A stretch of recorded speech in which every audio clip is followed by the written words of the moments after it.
एक स्टार्टअप जिसका ऑफिस किराए का था, फिर भी उसकी वैल्यूएशन $47 बिलियन थी। एक फाउंडर जो प्राइवेट जेट से ट्रैवल करता था और कंपनी कभी प्रॉफिट में थी ही नहीं। और फिर सिर्फ हफ्ते भर में ही कंपनी बैंकरप्सी फाइल कर देती है। क्या हुआ उस कंपनी के साथ जिसकी वैल्यूएशन एक समय में $47 बिलियन थी और आज बैंकरप्ट हो गई है?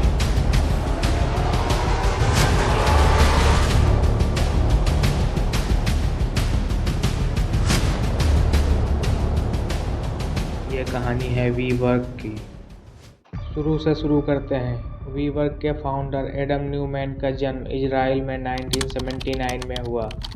वीवर्क का फाउंडर बचपन से ही एम्बिशियस था, बड़े सपने देखता था, बड़ी सफलता पाना चाहता था। फिर मात्र 22 वर्ष की उम्र में वो यूएस शिफ्ट हो गया।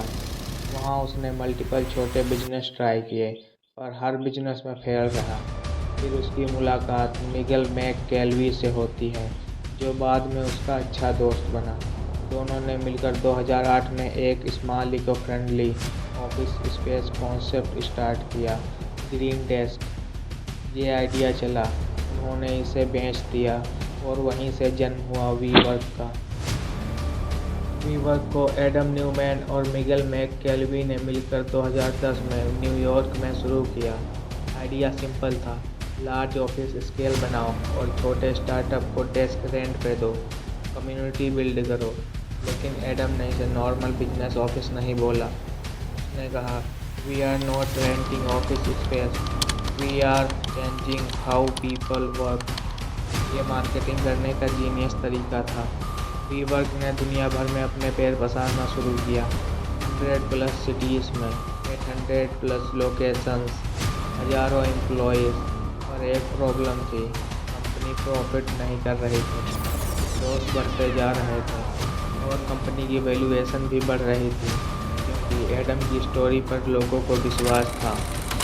यहाँ एंट्री होती है सॉफ्ट बैंक ग्रुप की, जिसके फाउंडर मसियोथी सोन थे, जो एडम पर काफ़ी मेहरबान हुए और सॉफ्ट बैंक ने वीवर्क में बिलियंस ऑफ डॉलर इन्वेस्ट किए, जिसने कंपनी की वैल्यूएशन 47 बिलियन पहुंचा दी। एडम न्यूमैन बिलियनर बन गया, private jet, luxury life style हो गई। लोग कंफ्यूज थे, कंपनी रियल एस्टेट थी पर बिहेव टेक कंपनी की तरह कर रही थी। यही सबसे बड़ा इल्यूजन पैदा करता था। 2019 में वीवर्क ने आईपीओ फाइल किया। यहाँ से गेम चेंज हो गया। जो कंपनी अभी तक प्रॉफिट दिखा रही थी, पब्लिक डॉक्यूमेंट्स में पता चला $3 बिलियन हर साल लॉस कर रही है। एडम का कॉन्फ्लिक्ट ऑफ इंटरेस्ट देखते हुए कंपनी ने वीवर्क का ट्रेडमार्क एडम से $6 मिलियन में खरीदा। Party culture, no clean profit model, ये देख के इन्वेस्टर डर गए। मीडिया ने एक्सपोज करना शुरू कर दिया। जो कभी कंपनी की वैल्यूएशन $47 बिलियन थी, गिर के $10 बिलियन हो गई और फिर नीचे गिरती ही गई। आईपीओ कैंसिल हो गया। एडम न्यूमैन को रिजाइन करना पड़ा।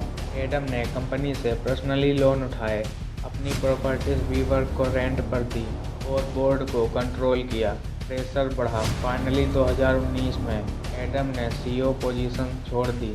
पर शॉकिंग ये था, एडम ने कंपनी छोड़ते वक्त भी बिलियंस ऑफ स्टेटमेंट ले गया। 2020 में पेंडेमिक स्टार्ट हुआ, ऑफिस बंद हो गए, work from home trend start हुआ, वीवर्क का पूरा बिजनेस मॉडल क्रैश हो गया और 2023 में कंपनी ने बैंकरप्सी प्रोटेक्शन फाइल किया।